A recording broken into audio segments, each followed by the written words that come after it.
పరిశుద్ధ లేఖన భాగాన్ని చదువుకునే ముందుగా చిన్న ప్రార్థన. అందరూ తల వంచి కళ్ళు మూసుకున్నట్లయితే ప్రార్థన. మహాకరుడును మహోన్నతుడును సర్వశక్తి మిక్కిలి కనిక్రమం కలిగిన ప్రభువా, ఈ పునరుద్ధారపు ఆదివారమున ఈ నెలలో ఈ సంస్కారంలో ప్రభు అందరూ పాల్పంపులు పొందడానికి మీరు ఏమైనటువంటి బాధ్యతకే వందనాలు. చేరివచ్చిన ప్రతి బిడ్డను పేరు పేరున మీరు ఆశీర్వదించండి. ప్రతి ఒక్కరితో నీ వాక్యం ద్వారా మాట్లాడండి తండ్రి. వాక్యం అందరిలోనూ ఫలించినట్టుగా తద్వారా తన జీవితాలు సరి చేసుకున్నాడు కృపణమ్మని యేసు నామమున అడిగి వేడుకున్నాం తండ్రి, ఆమేన్. ప్రియులారా, ఇద్దరులకు ఏర్పాటు చేయబడిన లేఖన భాగము చదువుగా విన్నాము. మరొకసారి చదువుగా విందాం. మత్తయి సువార్త 26వ అధ్యాయము మొదటి 2 వచనాలు చదవాలని మనవి చేస్తున్నాను.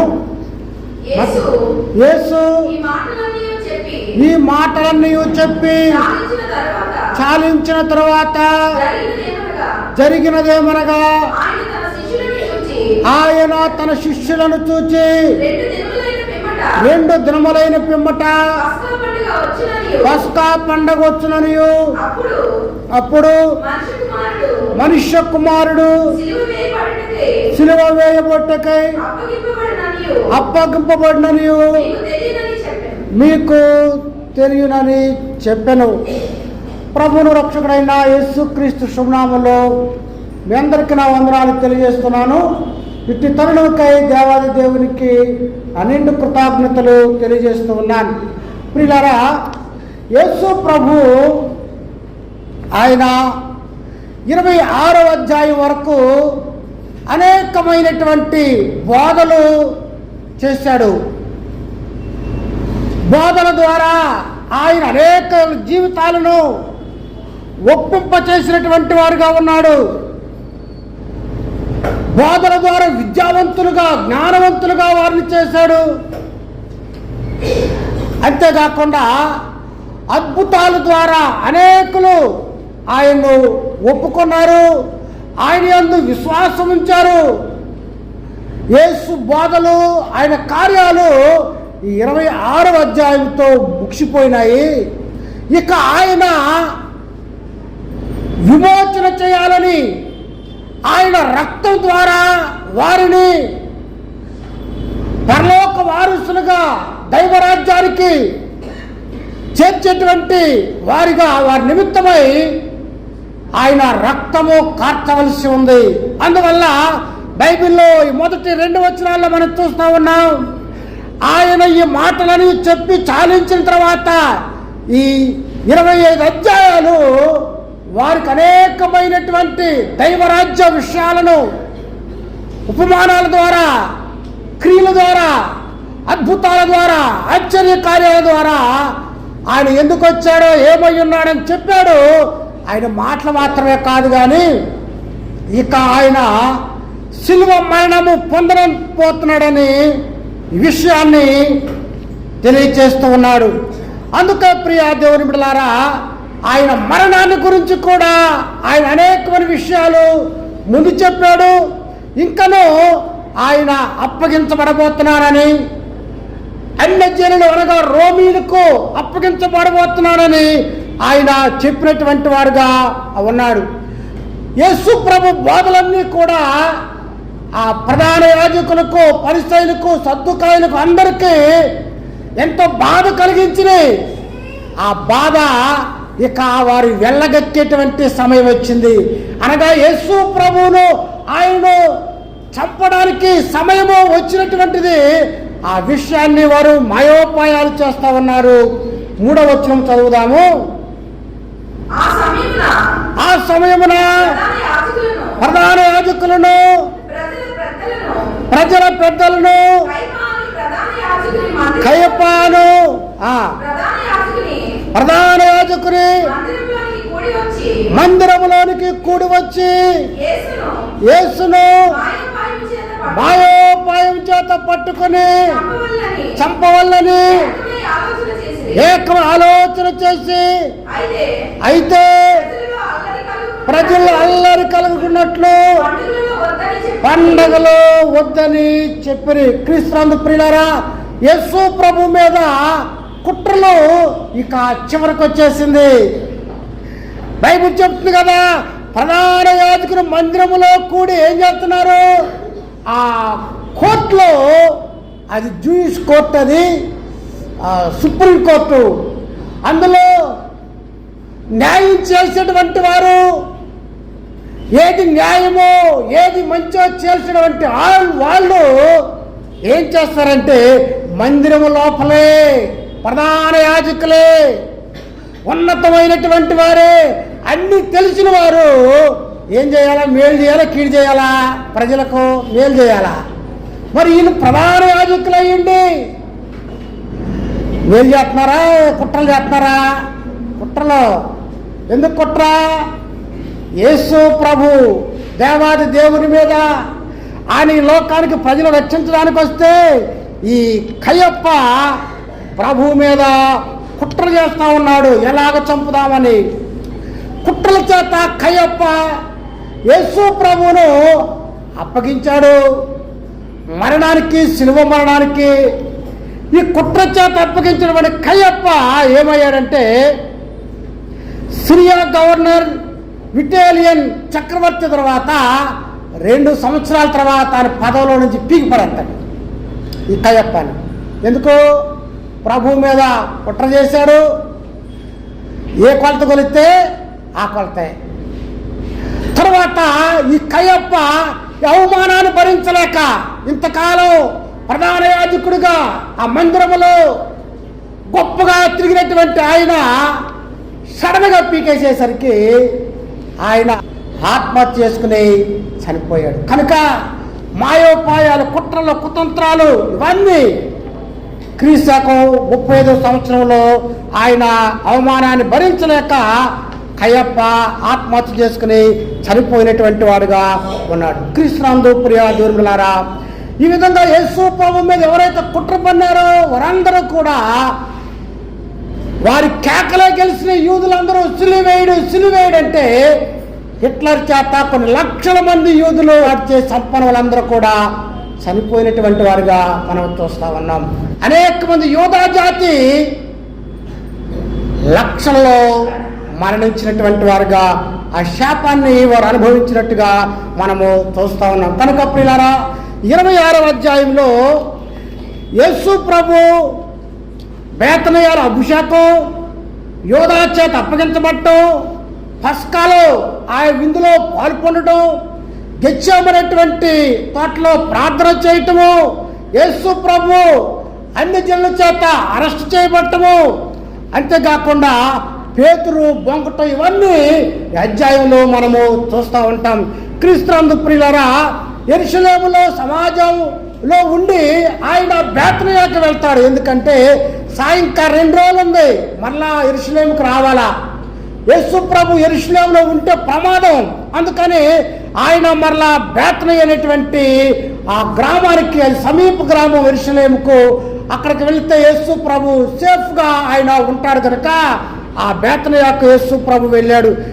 ఆయన ఒక సీమోను అనేటువంటి ఒక కుష్ఠరోగి ఇంట యేసు ప్రభు వెళ్ళాడు. గొప్ప విషయం కదా. యాజకుడయ్యిండి ఆయన ఎవరింటికి వెళ్ళాడు? కుష్ఠరోగి ఇంటికి వెళ్ళాడు. ఆయన కుష్ఠరోగుల్లో అసలు దగ్గరకే రానివ్వరు ఆ రోజుల్లో, అంటురోగం అని.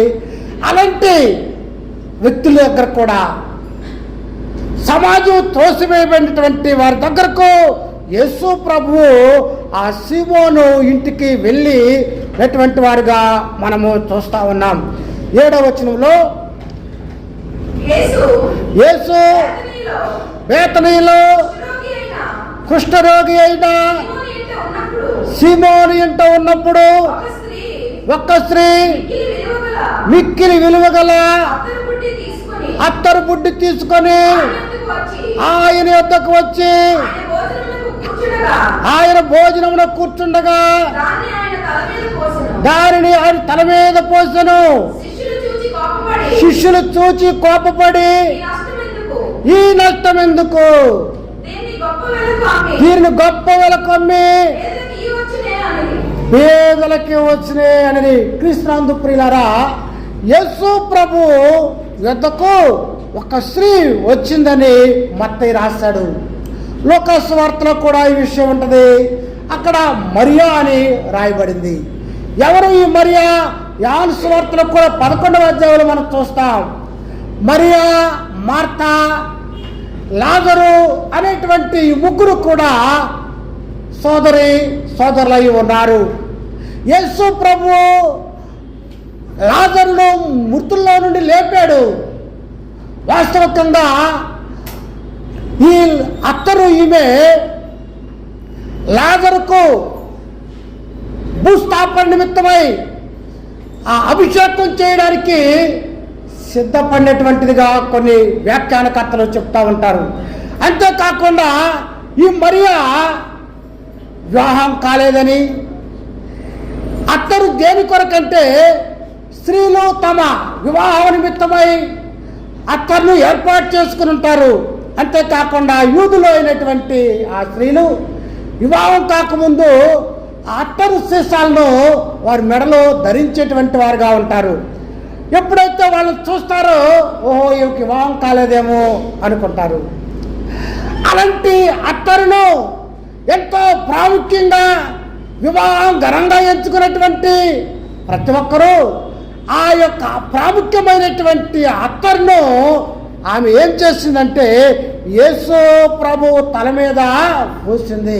ప్రియులారా, ఎందుకు ఆమె పోసింది? ఆమె యేసు ప్రభుని అభిషేకించింది. దానికి ముందుగా ఈ 21వ అధ్యాయంలో మనం చూస్తాము. యేసు ప్రభు ఆయన రాజుగా యెరూషలేము వీధులలో ఆయన ఊరేగినటువంటి వాడుగా చూస్తా ఉన్నాం. ఆయన రాజు అయితే ఆయన ఏం చేయాలా? సౌలుని ఏం చేశారు? సమూయేలు అభిషేకించాడా? మరి యేసు ప్రభు కూడా ఆయన ఈ లోకానికి రాజుగా వచ్చాడు. ఆయన గాడిద మీద యెరూషలేము వీధుల్లో ఆయన ఊరంతా హోసన్నా జయము జయమని తిరిగాడు. కానీ అభిషేకం చేశారు ఆయన్ని? చేయలా.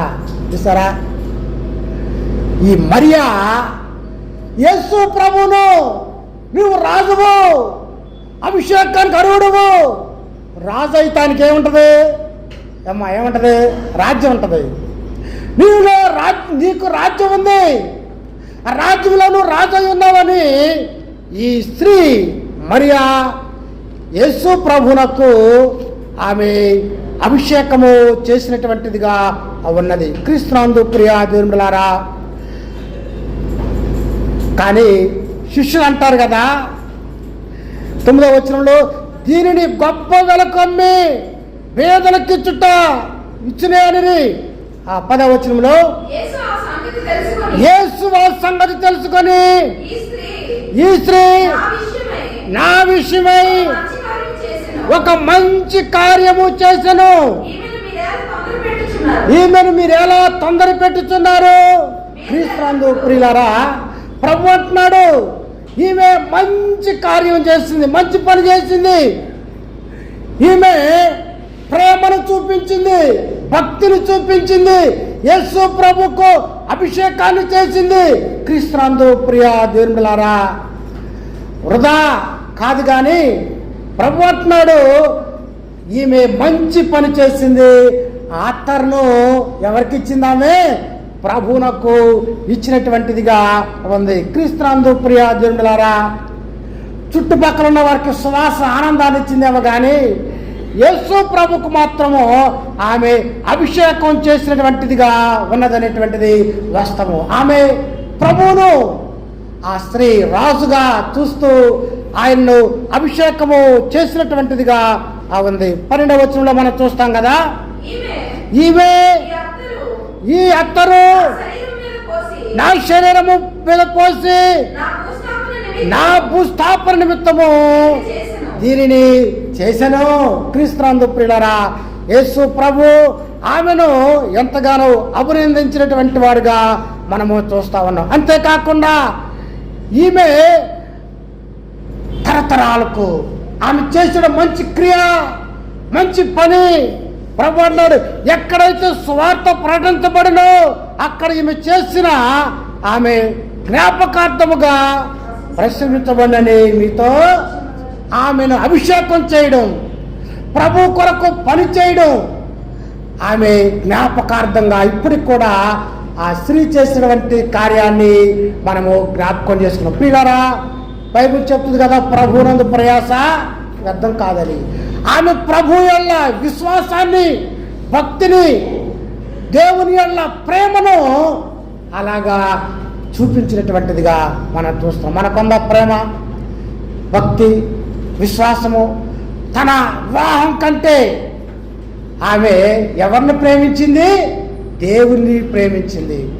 క్రీస్తునందు ప్రియులారా, ఇలాంటి భక్తి క్రియలు మన ఇవాళ చూడలేకపోతున్నాం. సమయానికి ప్రార్థనకు రాలేకపోతున్నామంటే, దేవుని సన్నిధిలో ఉండవలసిన సమయము ఉండలేకపోతున్నామంటే, నిజంగా దేవుని ప్రేమిస్తే ఆలస్యంగా రాగలుగుతామా? రాలేం కదా. ఈమె లోకంలో ఉన్నటువంటి అందరికంటే కూడా మరియా ప్రభువును ప్రేమించింది కనుక విలువైనటువంటిది దేవుని ప్రభు యొక్క నెత్తి మీద పోసి ఆమె గొప్ప జ్ఞాపకార్థంగా ప్రభు కొరకు ప్రయాసపడినటువంటి వ్యక్తిగా లేఖనము మాట్లాడుచున్నది. క్రీస్తునందు ప్రియ దేవుని సంగమా, 14వ వచనం చదువుదాం ప్రభు వాక్యాన్ని. అప్పుడు 12 మందిలో ఒక్కడకు ఇస్కరియోతు యూదా ప్రధాన యాజకుల యొద్దకు వెళ్ళి, నేను ఆయనకు అప్పగించిన యెడల నాకేమిత్తురని వారిని అడిగాను.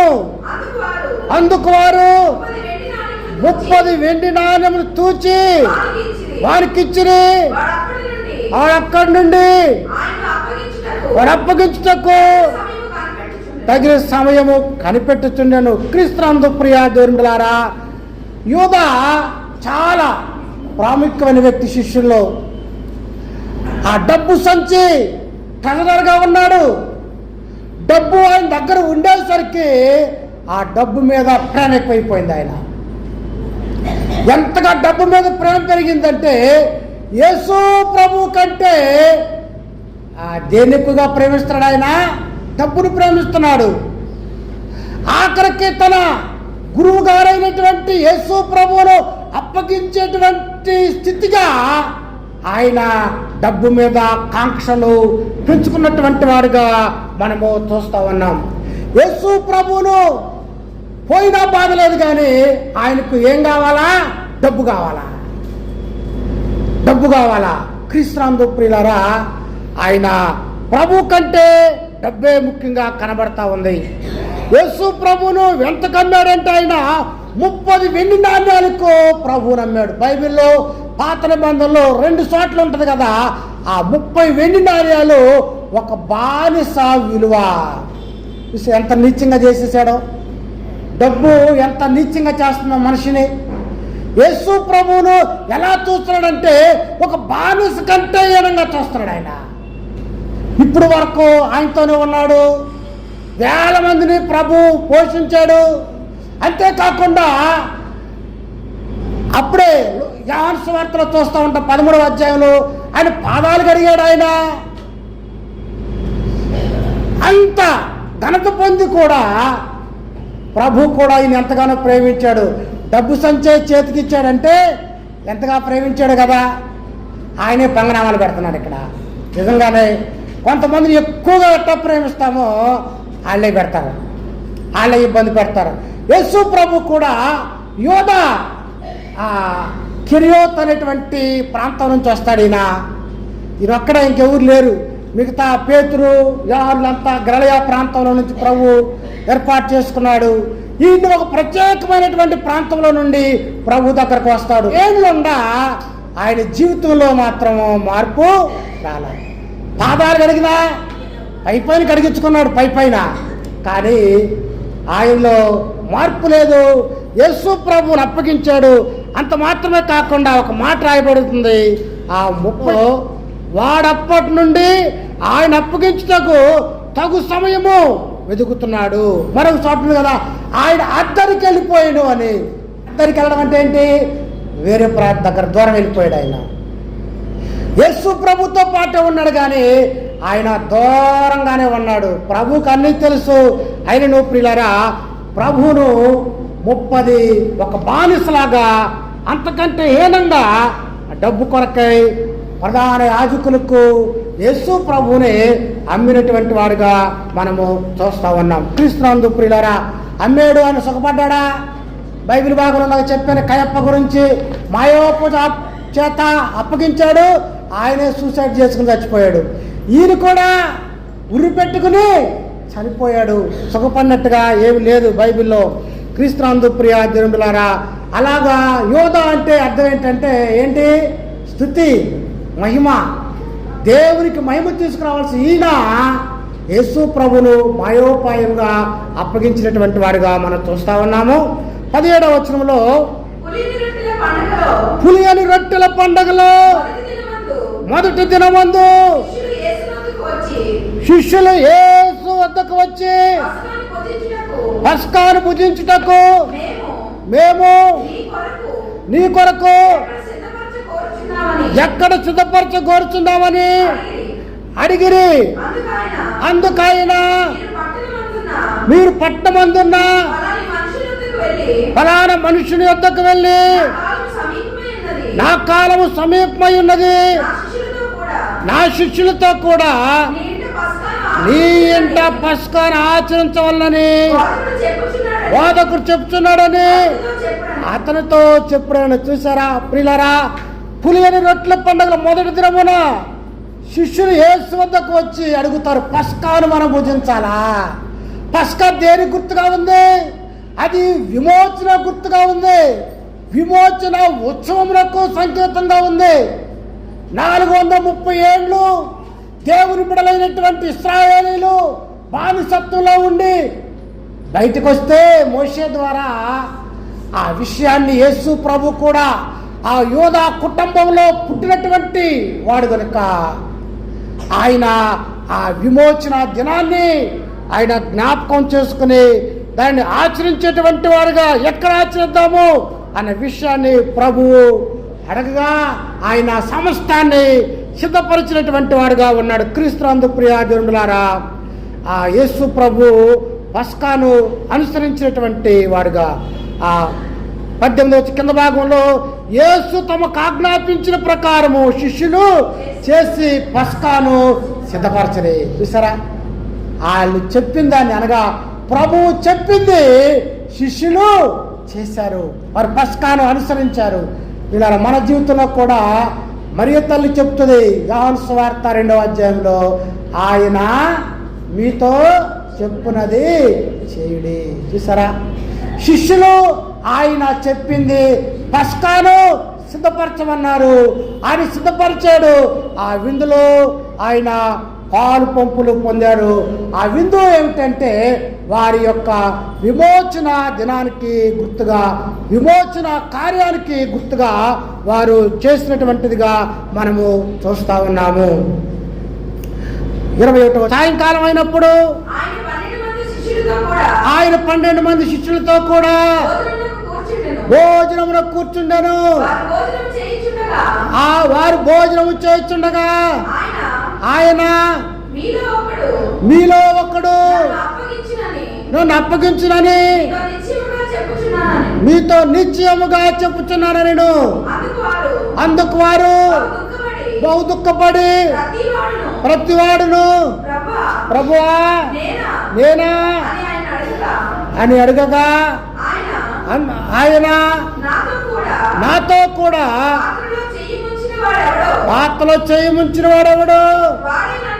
వాడే నన్ను అప్పగించువాడు. చాలు పిల్లరా, ప్రభువు భోజనం చేస్తున్నారంటే అర్థం ఏంటి? అందరూ సమానమే. ఆ రోజుల్లో టేబుళ్ళు రౌండ్గా ఉండేవి. వారందరూ కూడా చక్కగా భోజనానికి కూర్చున్నారు. యేసు ప్రభు కూడా అది చివరి విందు. మరలా ఆయన భోజనం చేసేటువంటి వాడు కాదిక, అప్పగించబోతున్నాడు. మరణానికి ముందు అక్కడికి ప్రభు చెప్తున్నాడు, ఇకనన్నా మారతాడేమోనని. అని మారాడా? వాళ్ళందరూ వేదన పడుతున్నారు, కానీ ఆయనలో ఏమాత్రము కూడా మార్పు లేదు. యోధాకాడ అంటున్నాడు 25వ వచనంలో, ఆయన అప్పగించిన యోధా, బోధకుడా నేనేనా అడగగా ఆయన ఇవన్నట్టే. చూసారా, ఎవరో అప్పగించేది? క్రీస్తునందు ప్రియ దేవులారా, ప్రభువును ఎంతగా ప్రభు ప్రేమించాడో ఆయనే అప్పగించేటువంటి వాడుగా యేసు ప్రభు తెలియదు. నువ్వు అన్నట్టే నువ్వు అప్పగించబోతున్నావు. అయినా కూడా యేసు ప్రభుతో పాదాలు కడిగించుకున్నాడు, భోజనం చేశాడు, విందులో పాల్గొన్నాడు.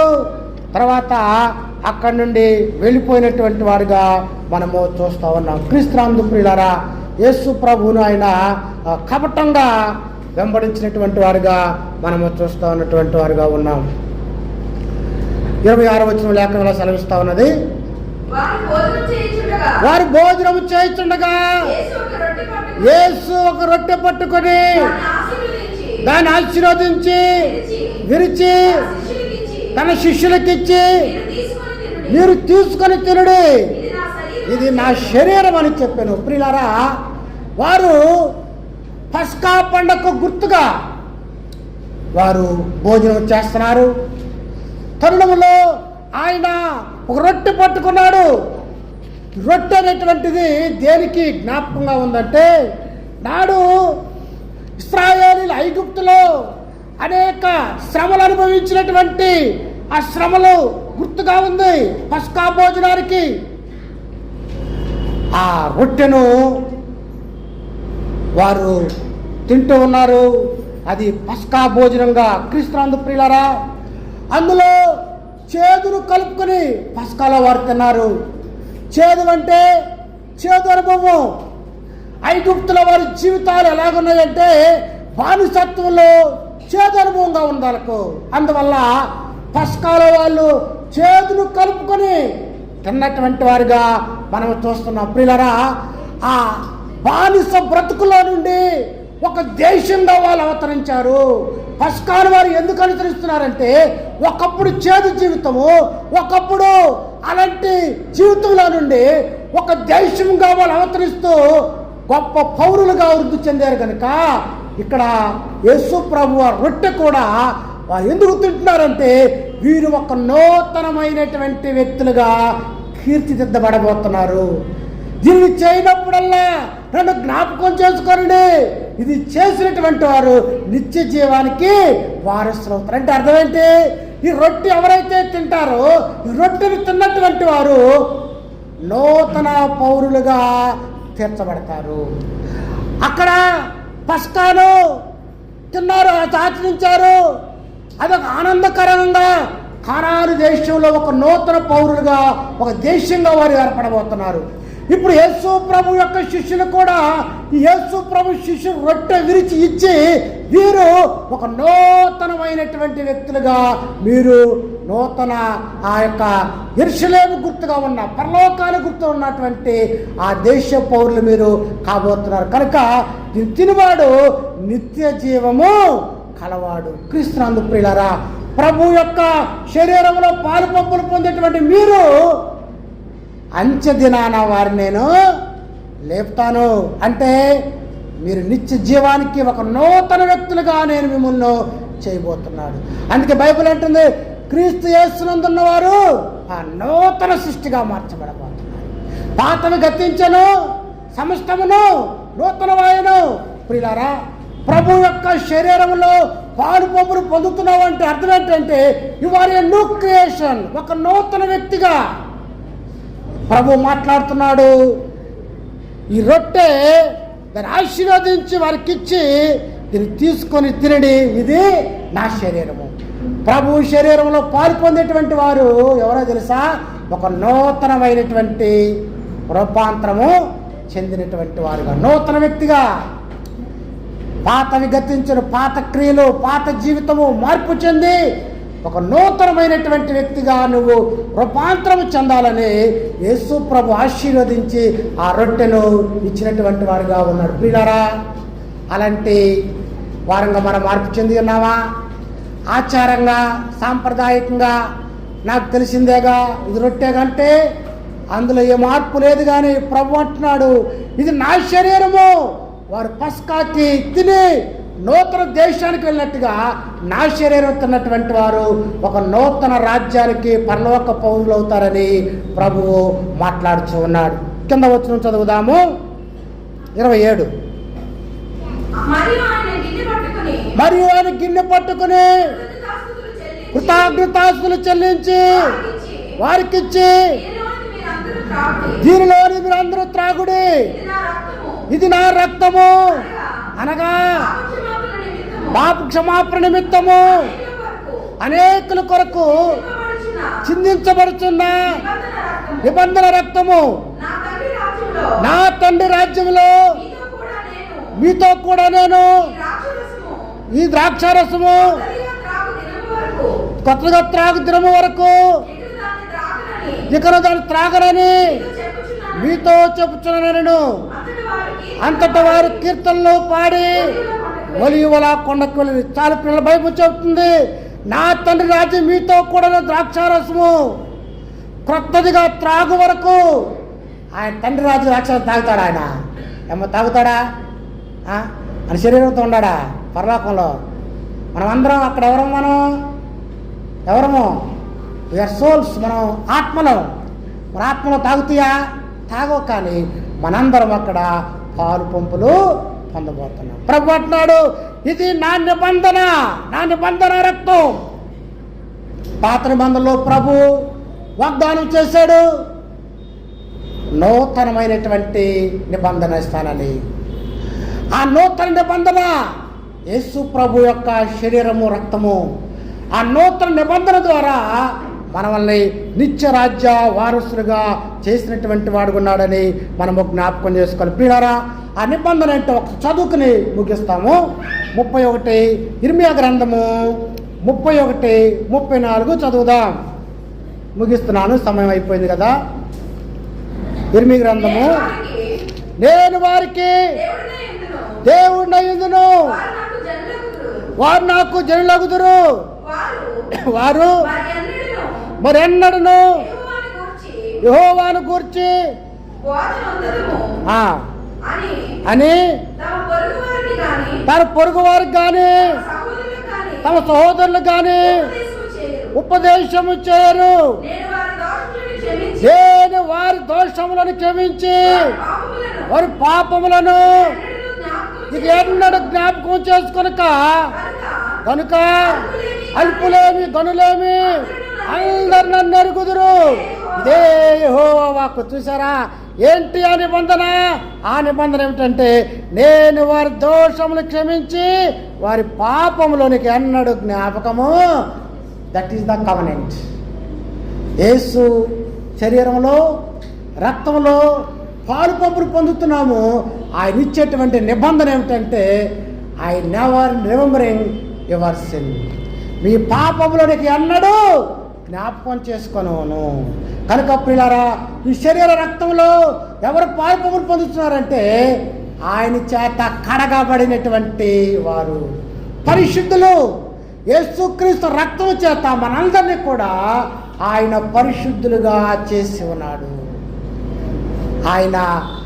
ఆయన శరీరం ద్వారా, ఆ రొట్టె ద్వారా మనం ఏమై ఉన్నాము? నూతన వ్యక్తులం అయి ఉన్నాము. ఆయన రక్తం ద్వారా మనమందరము, ఆ నిబంధన ద్వారా ఆయన మన పాపాలను జ్ఞాపకం చేసుకోనకుండా పరిశుద్ధులుగా చేసిన 26-31 చదువుతున్నాను. అప్పుడు యేసు వారిని చూచి, ఈ రాత్రి మీరందరూ నా విషయమై అభ్యంతరపడెదరు. ఏలయనగా గొర్రెల కాపర్ని కొట్టుదును, మందలోని గొర్రెలు చెదరిపోవును అని రాయబడి ఉన్నది కదా. యేసు ప్రభువు మాట్లాడుతున్నాడు, మీరందరూ కూడా ఈ రాత్రి అభ్యంతరపడతారు, బాధపడతారు. గొర్రెల కాపర్ని కొట్టుదును. యేసు ప్రభువు గొర్రెల కాపరిగా పిలువబడ్డాడు. ఆయన కూడా గొర్రెలకు మంచి కాపర్ని అని చెప్పాడు. ఇశ్రాయేలులందరూ కూడా గొర్రెలుగా అభివర్ణించబడ్డారు. మనమందరము దేవుని గొర్రె పిల్లలుగా ఉన్నాం. విశ్వాసులు గొర్రెలని లేఖనము సెలవిస్తూ ఉన్నది. ప్రధాన కాపరిగా, గొప్ప కాపరిగా ఆయన ఉన్నాడు. ఆయన ఈ రాత్రి అప్పగించబడబోతున్నాడు. అందువల్ల గొర్రెలన్నీ కూడా చెదిరిపోతాయని ప్రభువే ముందుగానే తెలియజేస్తూ ఉన్నాడు. 32వ వచనంలో, నేను లేచిన తర్వాత మీకంటే ముందుగా గలిలయకు వెళ్ళేదనను. అందుకు పేతురు, నీ విషయం అందరూ అభ్యంతరపడినను నేను ఎప్పుడు అభ్యంతరపడనని ఆయనతో చెప్పగా, ప్రభు చెప్పినప్పుడు పేతురు వెంటనే ప్రతిస్పందనిస్తున్నాడు. ఎవరు అభ్యంతరపడినా సరే, ఎవరు బాధపడినా సరే నేను బాధపడను. ఓవర్ కాన్ఫిడెన్స్తో పేతురు ఈ మాట చెప్తూ ఉన్నాడు. యేసు ప్రభు కూడా గలిలయలో ఎక్కువ పరిచర్య చేశాడు. ఆయన కూడా గలిలయ ప్రాంతానికి చెందినవాడే. శిష్యులు కూడా గలిలయ నుండి వచ్చి ఉన్నారు ఎక్కువ మంది. ఆయన గలిలయలో 5 రెట్లు 2 చిన్న చేపలు 5,000 మందికి అనేకమైన స్వస్థతలు, కార్యాలు చేసినటువంటి వాడుగా ప్రభు ఉన్నాడు. పిల్లరా, ఎప్పుడైతే ఎవరు అభ్యంతరపడినా నేను అభ్యంతరపడనని పేతురు చెప్పాడో ప్రభువు ఇలాగా సెలవిస్తున్నాడు. 34వ వచనంలో, యేసు అతను చూచి, ఈ రాత్రి కోడి కూయకు మునిపే నీవు నన్ను ఎరుగునని ముమ్మారు అబద్ధమాడతావని ప్రభువు చెప్పాడు. క్రీస్తునందు ప్రియులారా, ప్రభు ముందుగానే తెలియజేస్తున్నాడు పేతురు యొక్క స్థితి. ఆయన అబద్ధమాడబోతున్నాడని ముమ్మారు. 35వ వచనంలో, పేతురు ఆయనను చూచి, నేను నీతో కూడా చావలసి వచ్చాను, నిన్ను ఎరుగనని చెప్పనను. అదే ప్రకారం శిష్యులందరూ అన్నారు. చూస్తారా, చావనన్నా చేస్తాను కానీ నిన్ను ఎరగనని అందరూ చెప్పారు. వీళ్ళు ఉన్నారా? వారు ఉండలేకపోయారు. 6వ వచనం చదువుతున్నాను. అంతటి యేసు వారితో కూడా గెత్సేమనే అనబడిన చోటుకు వచ్చి, నేను అక్కడికి వెళ్ళి ప్రార్థన చేసి వచ్చే వరకు మీకు ఉండుడని శిష్యులతో చెప్పి, పేతురును జబదాయి 2 కుమారులను వెంట పెట్టుకొని పోయి దుఃఖపట్టుకును, చింతాకాంతకును మొదలు పెట్టెను. ప్రియులారా, యేసు ప్రభు గెత్సేమనే తోటలో ఉన్నటువంటి ప్రార్థన శోధనలో ప్రవేశించుకున్నట్లు అతను దేవుని మీద ఆధారపడ్డాడు. ప్రభు అయినటువంటి యేసు విజయం కొరకు ప్రార్థన చేశాడు. ఆయన ప్రార్థన చేసినప్పుడు గొప్ప కార్యం దేవుడు చేసేటువంటి వాడుగా ఉన్నాడు. కానీ శిష్యులను కూడా ఆయనతో కూడా ప్రార్థించమని, ఎందుకంటే ఇది శిష్యులకు కూడా గొప్ప భాగ్యం. చివరిసారి ఆయనతో కూడా ఉండి ప్రార్థన చేయటం. మరి ప్రార్థన చేశారా? వారు ప్రార్థన ఏమాత్రం కూడా చేయలేకపోయి నిద్రపోయినటువంటి వారుగా ఉన్నారు. పేతురును జబదాయి కుమారులు ఇద్దరిలో కూడా యోహాను, యాకోబును ప్రత్యేకంగా తీసుకువెళ్ళాడు ఆయన. వారు అంతరంగిక శిష్యులుగా, ప్రముఖ శిష్యులుగా ఆయనతో కూడా ప్రార్థించాలని వారందరినీ కోరుకున్నారు. కానీ వారు ప్రార్థన చేయలేకపోయారు. బైబిల్ చెబుతుంది, చింతాకాంతులవుటకును. ఎందుకు చింత? ఆయన శరీరంతో ఉన్నాడు. శరీరం బలహీనమైంది. ఆయన అప్పగించబడబోతున్నాడు కనుక ఆయన ఎంతగానో బాధపడేటువంటి వాడుగా ఆయన ఉన్నాడు. క్రీస్తు ఆయన ప్రత్యేకంగా రహస్య ప్రార్థన చేసినటువంటి వాడుగా చూస్తా ఉన్నాడు. ఇప్పుడు అక్కడ ఆల్ నేషన్ చర్చ్ అనేటువంటిది ఆ గెత్సేమనే వనంలో కట్టడం జరిగింది. క్రీస్తునందు ప్రియులారా, గెత్సేమనే అనేటువంటి ఆ మాట 2 పదాల కలయిక. దానికి అర్థం ఏంటంటే క్రషింగ్, ఆయిల్ క్రషింగ్ అంటే ఆయిల్ పిండబడుట. క్రీస్తు కూడా ఆయన ఆ ఒలీవల తోటలో పిండబడినటువంటి వాడుగా, నరగొట్టబడినటువంటి వాడుగా ఉన్నాడు. ఈ ఒలీవలను నూనె తీస్తారు అక్కడ, అంటే ఆయిల్. ప్రభు కూడా అంత ఇదిగా వేదనపడినటువంటి వాడుగా ఆ నూనె పరిశుద్ధాత్మ గుర్తుగా ఉంది. యేసు ప్రభు ఎంతగా ఆత్మలో ప్రార్థన చేశాడో మనము గమనించవచ్చు. యెషయా గ్రంథం 53 చూస్తాము. అతడు నలగొట్టబట్ట యెహోవాకు ఇష్టమాయెను. దేవునికి ఇష్టమైంది అని నిలబట్టబట్టం. ఆ విధంగా ఆయన గెచ్చమనేటువంటి వనంలో ఎంతో వేదన పడ్డాడు. కన్నీరు కార్చి రోధించి ప్రార్థించినటువంటి వాడుగా మనము చూస్తా ఉన్నాం. క్రీస్తునందు ప్రియులారా, ప్రభువు శరీరంతో ఉన్నాడు కనుక ఎంతో వేదనకు గురైనటువంటి వాడుగా చూస్తా ఉన్నాం. 38లో అప్పుడు యేసు మరణమవునంతగా నా ప్రాణము దుఃఖంతో మునిగి ఉన్నది. మీరు ఇక్కడ నిలిచి నాతో కూడా మెలకుగా ఉండని వారితో చెప్పి కొంత దూరం వెళ్ళి సాగిరపడి, నా తండ్రి సాధ్యమైతే ఈ గిన్నె నా ఎదురండి తొలగిపోను, అయిన నా ఇష్టం కాదు నీ చిత్తమే ప్రకారమే కానిమ్మని ప్రార్థించింది. ఈ గిన్నె, ఈ మరణము ప్రభువా నీ చిత్తమైతే తొలగించమని ఆయన మానవుడుగా ఉన్నాడు, ఆయన దేవుడుగా ఉన్నాడు, ఆయన మానవ శరీరంతో ఉన్నాడు కనుక వేదనతో ప్రార్థించినటువంటి వాడుగా మనము చూస్తా ఉన్నాం. ప్రియులారా, మరణమునంత రీతిగా యేసు ప్రభు ఆయన శ్రమను అనుభవించినటువంటి వాడుగా లేఖనము మాట్లాడుతూ ఉంది. 40వ వచనంలో ఆయన మరలా శిష్యుల యొద్దకు వచ్చి వారు నిద్రించడం చూచి, ఒక గడియను నాతో కూడా మెలకుగా ఉండలేరా? మీరు శోధనలో ప్రవేశించుకున్నట్లు మెలకుగా ఉండి ప్రార్థన చేయండి. ఆత్మశుద్ధివే కానీ శరీరము బలహీనమైనదని పేతురుతో చెప్పి, ప్రియులారా, యేసు ప్రభు ప్రార్థిస్తున్నాడు, ఆ శిష్యులు ప్రార్థించమన్నాడు. ఆయన వచ్చి చూస్తుంటే వాళ్ళు నిద్రపోతున్నాడు. శోధనలో పడకున్నట్లుగా మెలకుగా ఉండి ప్రార్థన చేయండి, ఎందుకంటే ఆయన శోధన అనగా అప్పగించబడబోతున్నాడు.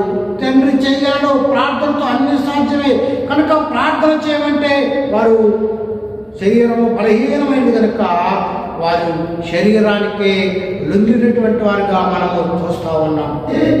వారి కన్నులు భారంగా ఉండను అని, వారి కన్నులు నిద్ర భారంతో ఉండిపోయింది. శరీరం బలహీనమైంది కనుక వారు నిద్రపోయేటువంటి వారుగా ఉన్నారు. 44వ వచనంలో ఆయన వారిని మరలా విడిచి వెళ్ళి ఆ మాటలే చెప్పుచు 3వ మారు ప్రార్థన చేశాను.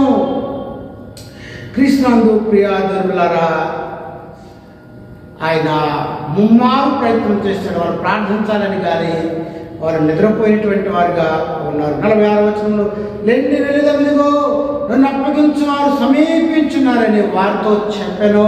పిల్లరా, ఆ అప్పగించేవారు వారు ప్రార్థన చేయమంటే వారు ప్రార్థన చేయలేదు.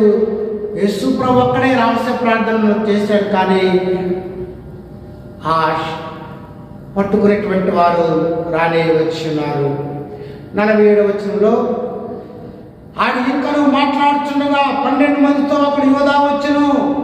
వారితో కూడా జనసమూహము కత్తులను గుదియలను పట్టుకొని ప్రధాన యాజకుల యొద్ద నుండి ప్రజల యొద్ద నుండి వచ్చెను. క్రీస్తునందు ప్రియులారా, యేసును పట్టుకొనటంలో యోధా యొక్క పాత్ర ప్రభుతో పాటు నుండి ఆయనను మోసం చేసినటువంటి వాడిగా చూస్తూ ఉన్నాం. ఆయన పట్టుకోవడానికి కత్తులతో అనగా ప్రమాదకరంగా భయంకరంగా యేసు ప్రభువును గొప్ప ప్రభావవంతమైనటువంటి వ్యక్తిగా ఆయనను పట్టుకోవటము మనము చూస్తా ఉన్నాం. 49వ వచనం చదువుతున్నాను. వెంటనే యేసు వద్దకు వచ్చి బోధకుడా నీకు శుభవార్తలు చెప్పి ఆయన ముద్దు పెట్టుకొనిను. యేసు చెలికాడా నీవు చేయండి అది చేయమని అతనితో చెప్పగా వారి దగ్గరకు వచ్చి ఆయన మీద పడి ఆయనను పట్టుకోండి. క్రీస్తునందు పిల్లరా, యోధా ఆయన దగ్గరకు వచ్చి అంటాడు, శుభమవును గాక. ఏ శుభం వచ్చిన అది? ఆయన ముద్దు పెట్టుకున్నాడు. ఏ ముద్దది? మత్తయి సువార్తలో ఆమె యేసు ప్రభువు ప్రేమతో ముద్దు పెట్టుకుంది 7వ అధ్యాయంలో. కానీ ఈయన కపటమైనటువంటి ముద్దు పెట్టాడు. కానీ ప్రభు అన్నాడు, చెలికాడా, స్నేహితుడా. యేసు ప్రభు ఆయనను ప్రేమతో చూస్తున్నాడు, చెలికాడా అని పిలుస్తూ ఉన్నాడు. క్రీస్తునందు దేవుని బిడ్డలారా, ఎంత భయంకరమైన స్థితి! ఆయన పట్టించింది ఎవరో కాదు, సొంత శిష్యుడే యేసు ప్రభు పట్టించినటువంటి వాడిగా ఉన్నాడు యోధా. 51వ వచనంలో ఇదిగో యేసుతో కూడా ఉన్న వారిలో ఒకడు చేయి చాచి కత్తి దూసి ప్రధాన యాజకుని దాసుని కొట్టి వాడి చెవి తెగనరికెను. వెంటనే యేసు ప్రభుతో పాటు ఉన్నటువంటి పేతురు దగ్గర కత్తి ఉంది. ఆ కత్తితో వెంటనే ఆ చెవి నరికేశాడు, మరుపు యొక్క చెవి. యేసు ప్రభు ఉన్నాడు అక్కడ. క్రీస్తునందు ప్రియులారా, నాకు అర్థం కాని విషయం ఏమిటంటే కత్తి ఎక్కడి నుంచి వచ్చింది? ఆ కత్తితో ఈయన మనిషిని చంపాలి, అడ్డగేయాలి. కానీ నిలువ చెవు నరికాడు. ప్రార్థన చేయండి అయ్యా అంటే ఒకరి ప్రార్థన నిద్రపోయారు అన్నారు. కానీ యేసు ప్రభు పట్టుకోకపోతే ఆయన చెవు నరికేశాడు. వీళ్ళరా, ఇది యేసు ప్రభు యొక్క అద్భుతం చేస్తున్నాడు ఆయన ప్రభు. ఆ చెవుకు మళ్ళా మలుకు అతికిస్తాడు. ప్రభు చేస్తున్న అద్భుతాల్లో చివరి యొక్క అద్భుతం ఏదంటే ఇదే, చెవు అతికించడమే. యేసు ప్రభువును చంపడానికి వచ్చినటువంటి వారికి కూడా మేలు చేసినటువంటి గొప్ప అద్భుతాన్ని అది ప్రభువుకే సాధ్యమని మనము చూడగలుగుతాం. క్రీస్తునందు ప్రియ దేవులారా, 53వ వచనంలో చదువుతున్నాను. ఈ సమయమున నేను నా తండ్రిని వేడుకోలేనని వేడుకొని ఆయన 12 సేవాపూముల కంటే ఎక్కువ మంది దూతలను ఇప్పుడే నాకు పంపడని నీవు అనుకుంటున్నావా? ప్రభు అంటున్నాడు, నేను ఆజ్ఞాపిస్తే సేవలు వస్తూ ఉంటాయి. పాత నిబంధనలు మనం చూస్తూ ఉంటాం. ఒక్క దూత 1,00,000 పైగా మందిని చంపినట్టుగా మనం చూస్తూ ఉన్నాం. పైకి చెబుతుంది కింద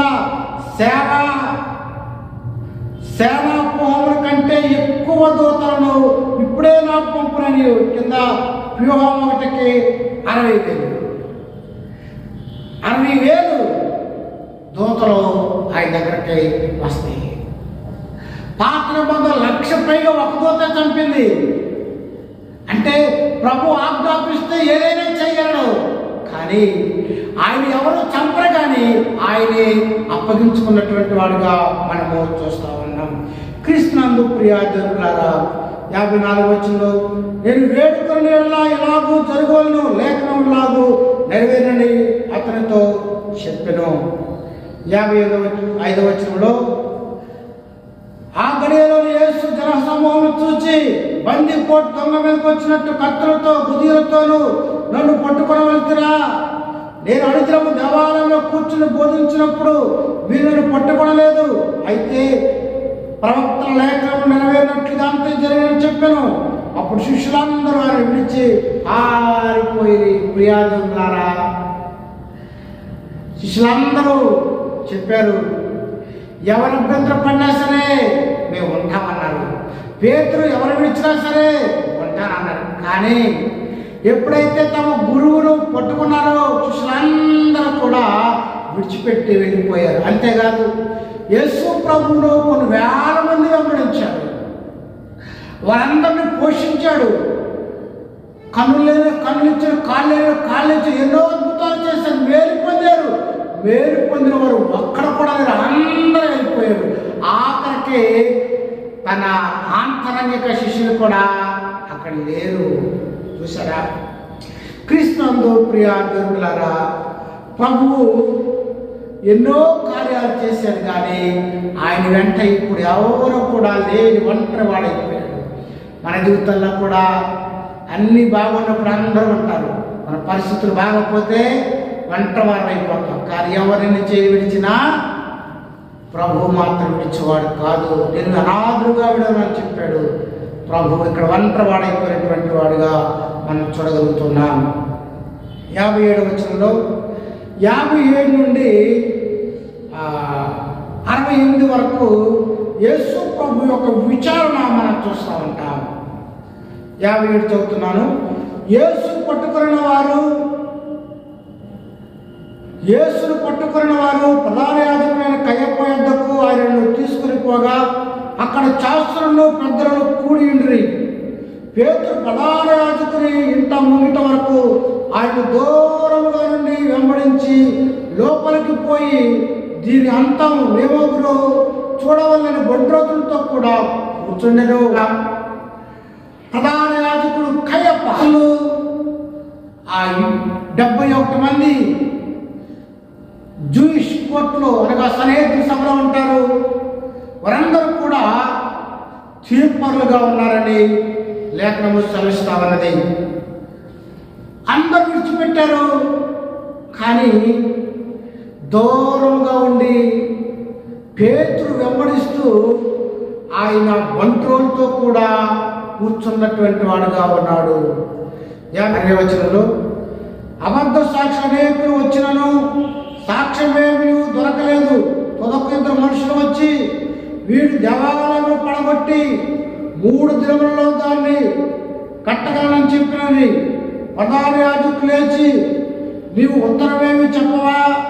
వీరి నీ మీద పలుకుతున్న సాక్ష్యమేమని అడుగగా యేసు ఊరకుండెను. క్రీస్తునందు పిల్లరా, ఎన్నో ప్రయత్నాలు, అబద్ధ సాక్ష్యాలు, వారికేమి దొరకలా. కానీ వాళ్ళు అంటున్నారు, వారికి ఏమి దొరకపోయేసరికి వీడు దేవాలయాన్ని పడగొట్టి 3 దినాల్లో కడతానన్నాడు అన్నారు. వీళ్ళరా, ప్రభు అయితే ఓరకుండెను అనే మాట్లాడలేదు, నోరు తెరవనివాడుగా ఉన్నాడు. యెషయా గ్రంథం 53లో చూస్తాం, అతడు మౌనంగా ఉండనని ప్రభువు ఆయన ఓరకనే ఉన్నాడు.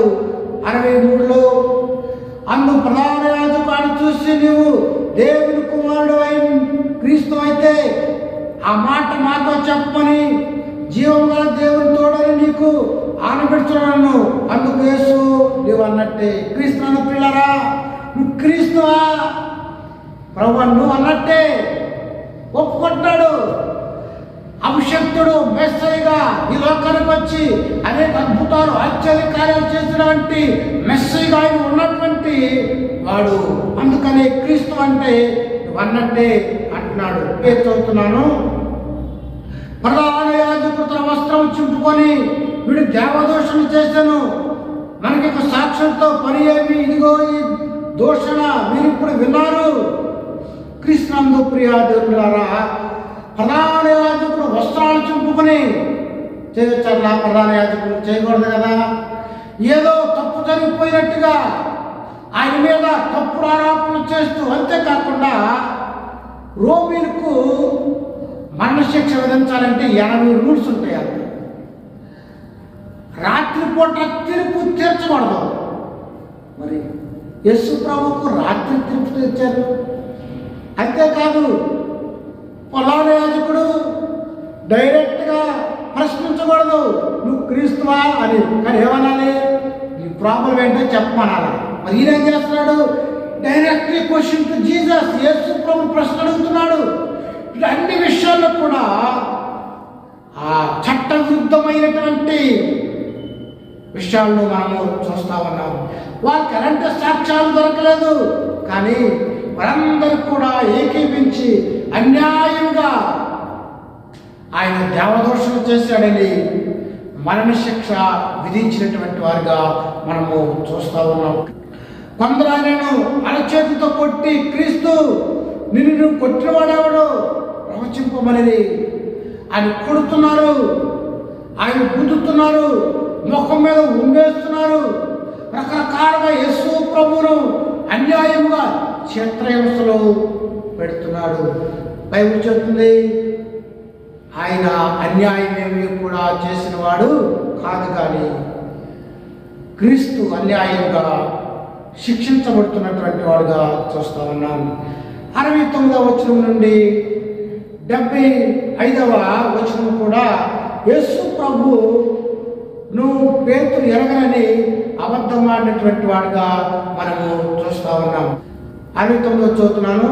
పేతురు వెలుపట్టు ముంగిట కూర్చొని ఉండగా ఒక చిన్నది అతని వద్దకు వచ్చి, నీవును గలయుడగు యేసుతో కూడా ఉంటుంది కదా నేను. అందుకు అతడు, నేనుండలేదని చెప్పు, సంగతి నాకు తెలియదని అందరితో అనెను. అతడు నడువలోనికి వెళ్ళి తరువాత మరి ఒక చిన్నది అతను చూచి, వీడును నజరేయుడకు యేసుతో కూడా ఉండినని అక్కడ వారితో చెప్పగా అతను ఒట్టు పెట్టుకొని, నేనుండలేదు, ఆ మనుషుని నేనుండని మరలా చెప్పాను. క్రీస్తునందు ప్రియులారా, బైబిల్ చెబుతుంది, ఇతడు బంట్రోతులతో కూడా కూర్చున్నాడు. ఆ సమయంలో ఒక చిన్న పిల్ల వచ్చి అడుగుతూ ఉంది, చిన్నది, వీడు గలగేలతో యేసుతో కూడా ఉండినవాడు కదా. నేను పేతురు అంటాడు, నేను ఎరగను. క్రీస్తునందు ప్రియులారా, దీని అంతటా కారణం ఏంటి? కీర్తన గ్రంథంలో 1వ అధ్యాయంలో 1వ వచనంలో చూస్తాం. దుష్టుల ఆలోచన ఒక పాపుల మార్గమున నిలుక అభాసు కూర్చున్నక. మరి పేతురు అక్కడ కూర్చున్నాడు, ఈయన ఒంట్రోతులతో కూడా కూర్చున్నాడు, అభాసులతో కూడా కూర్చున్నాడు. అందుకని ఈయన ముమ్మారు అబద్ధమాడవలసినటువంటి పరిస్థితి ఏర్పడింది. ఎప్పుడైతే 3వసారి కూడా అతడు ప్రభువుని ఎరగలని అబద్ధమాడాడు, కోడి కుయ్యనే కూసింది. క్రీస్తునందు ప్రియులారా, 74 చూస్తాను.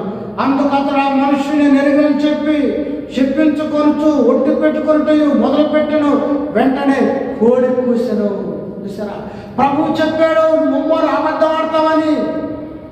అలాగే అబద్ధం ఆడాడు, చెప్పించుకుంటున్నాడు, ఒట్టు పెట్టుకుంటున్నాడు. క్రీస్తునందు ప్రియా దేవులారా, 75వ చదువుతున్నాను. కనుక కోడి కుయ్యకు మునుపు నీవు నన్ను నెరుగునని ముమ్మారు చెప్పేదని యేసు తనతో ఆయన మాట పేతురు జ్ఞాపకం తెచ్చుకొని వెలుపకపోయి సంతాపపడి ఏడ్చెను. చూసారా, అతను సంతాపడుతున్నాడు. అనగా సంతాపం అంటే రిపెంటెన్స్ అని మాట్లాడుతుంది ఇంగ్లీష్లో. అతడు పశ్చాత్తాపడుతున్నాడు, అతడు పరివర్తన కలిగింది. పేతురు అబద్ధమాడాడు, కానీ ఆయనలో పరివర్తన వచ్చినటువంటిదిగా మనం చూస్తున్నాం. ఇతడు ముమ్మారు అబద్ధమాడాడు, అతడు పరివర్తన వచ్చి సంతాపపడి ఏడ్చి కన్నీరు కార్చాడు. ప్రభువు మరణించిన తర్వాత యోహాను సువార్త 20వ అధ్యాయం, పేతురు నన్ను ప్రేమిస్తున్నావా, పేతురు నన్ను ప్రేమిస్తున్నావా, పేతురు నన్ను ప్రేమిస్తున్నాడు. ముమ్మారు అడిగాడు, 3 సార్లు అబద్ధమాడాడు. ముమ్మారు నన్ను ప్రేమిస్తున్నావా, ప్రేమిస్తున్నావా, ప్రేమిస్తున్నాడు. క్రీస్తునందు ప్రియా దేవులారా, పేతురు భయస్తుడే, పిరికివాడే, ఎరగని అబద్ధం అన్నాడు. కానీ ఎప్పుడైతే పరిశుద్ధాత్మను పొందాడో ఆయన ఒక ప్రసంగంతోనే 5,000 మంది మార్పు చెందారు. కారణము ఆయనలో పరివర్తన, పశ్చాత్తాపం కలిగింది. అందుచేత ప్రియా దేవులారా, అబద్ధమాడాడు, అయినప్పటికీ దేవుని కృప. అతను దుష్టులతో కూర్చున్నాడు, నిద్రపోయాడు, అబద్ధమాడాడు. 3 తప్పులు. దుష్టులతో కూర్చోవడం తప్పే, నిద్రపోవడం తప్పే, అబద్ధమాడటం తప్పే.